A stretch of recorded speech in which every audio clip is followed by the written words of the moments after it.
So I just had a session with a client and some interesting things around relationship came up. And I thought I'd go ahead and do a video and talk a little bit about this. So this is really going to be talking about the distinction between male and female and the way our brains work. So as a neuroscience specialist myself, I do a lot of work with educating people on how your brain works and then how to have it work for you instead of against you. And in this scenario, my client was really struggling with that her husband just was not meeting her needs. And this is a very common thing when it comes to relationship dynamics between men and women. And oftentimes I give counseling to couples around this. Men and women have very different brains. It kind of goes back to the whole hunter and gatherer times when we were in caves or shelters that required certain skills for us to be able to survive together. And as a couple, there's a lot of complementary skills that go together. However, it also means there's a lot of differences in the way that we interact. So my client, for instance, said that she had woken up this morning and her husband had done an amazing job of getting their son off to school and to go ahead and make sure that all of that was taken care of, and then getting himself off to work, etc. She had taken a few days off from work herself and really requested of him to go ahead and take on that responsibility for those 2 days she was off so she could get the much needed rest. And he'd done a great job, except that she had woken up and gone into her bathroom and there was urine on the floor around the toilet.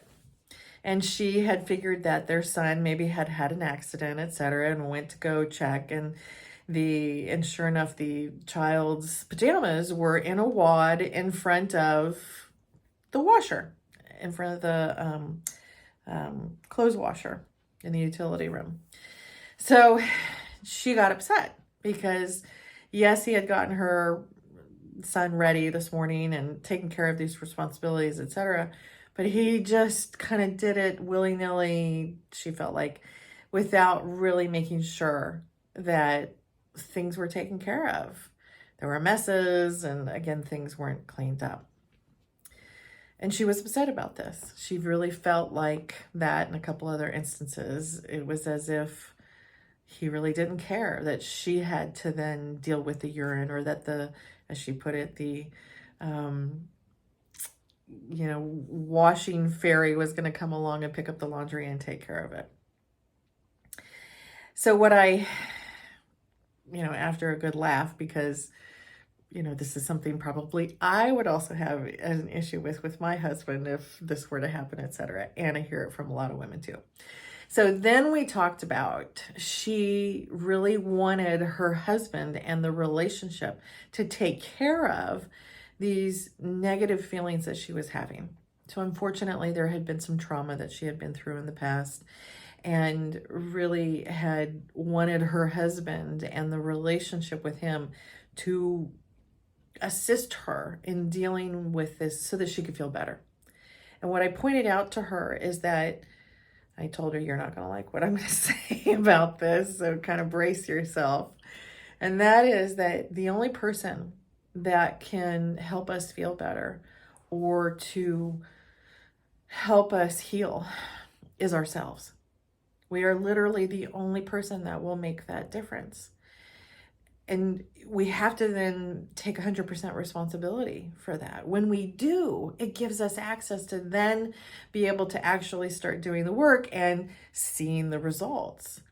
When we give that power away and think that, okay, it's somebody else that's going to somehow meet that need, or the relationship is going to meet that need, then what ends up happening is we go ahead and continue to stay in this swirl, in this mess that just bogs us down. So what I brought up to her is that men's brains are very different than women's brains. And we kind of equate it back to the day of, again, the hunter and gatherer times.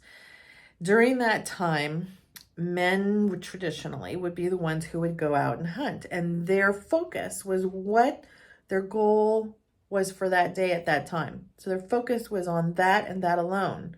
They couldn't think about the kids. They couldn't think about the house or, their living space. They couldn't think about, gathering berries along the way, etc. They really had to focus in on getting the meat, staying alive while they also got that meat. So that was their primary focus. And by being focused, they were able to be successful with it.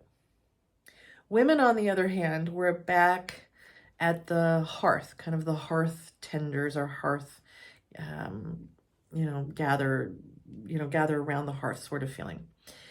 And so their perspective, instead of being focused on the one accomplishment or the one goal, their focus was on everything. They had to really keep and expand their awareness so that they were taking care of not only making sure the fire was still going, but also making sure the kids were safe and taken care of, making sure that, things around the house were also taken care of so there could be some functionality there. They also had to gather maybe the grains or the berries and things like that, the foods that they would eat additionally in between the meat that was gathered, etc. So the focus then was not so specific and instead became kind of generalized with everything, right? Which translated in today's day and age, men traditionally have been seen as the ones who can go out there and be the breadwinners, right? Now we kind of live in a patriarchal society. It's not to say that this is the best way of doing things and that there aren't some amazing women out there who do incredible things as far as being able to bring home the money, right? Fried up in pan and never let you forget your man. Okay, anyway, I'm a 70s girl. That commercial was very common back then. Anyway, the point with all of this is that our brains are hardwired to be certain ways on a general level. And so when we can understand this, it's going to give us much more, not only compassion with ourselves and with our partners, but also that awareness assists our brain in adjusting so we can let go of these expectations that are making us miserable, right?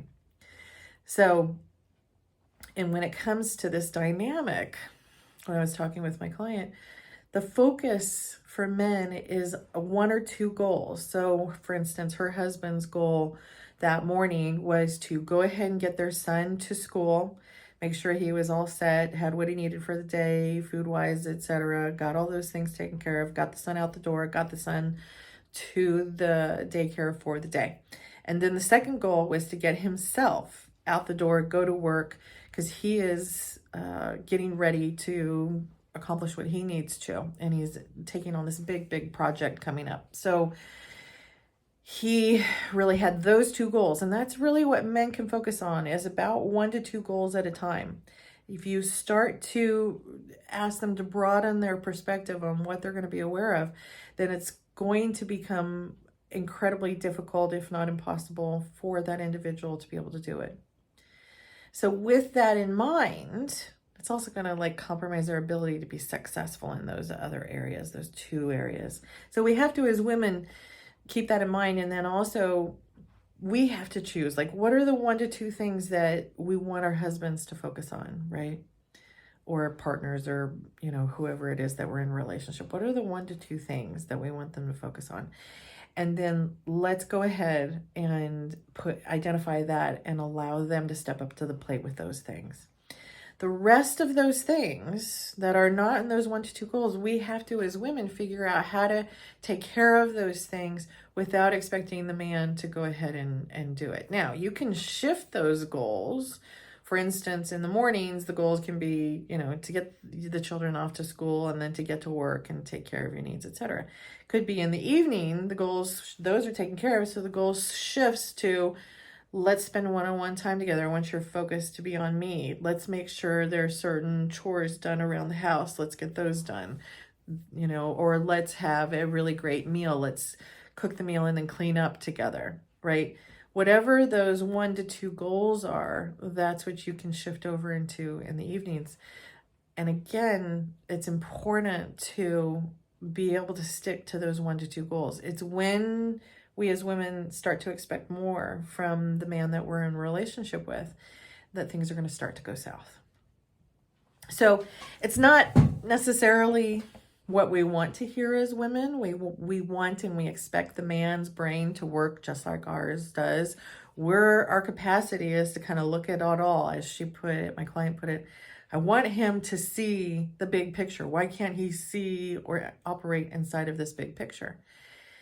And what I explained to her is that, again, men's brains operate differently than women's. So we have to, in essence, respect that difference and allow it to bring us together rather than to cause conflict. When we can see it as something that can work for us instead of against us and adjust accordingly, then everything flows. When we fight it or we think it shouldn't be that way, or we somehow make it wrong, that's when life is going to become miserable and it isn't going to work. It's really interesting to see the dynamics, and I've done lots and lots of couples counseling. I have over and over had couples come in, and then once some of these basics are laid out and the couples start operating with one another from that place, it's amazing the 180 that happens in the relationships and just how beautiful it can really be. I have confidence in you. I have faith in you that you are also going to find a way to implement some of these skills and have a wonderful relationship. Thank you for listening. Again, I want to encourage you to check out my book on Amazon.com called Bloom. You are more powerful than you realize. As well as you can check out more information about me on my website, www.creativitymattersllc.com. Hope you have a wonderful day. Bye-bye.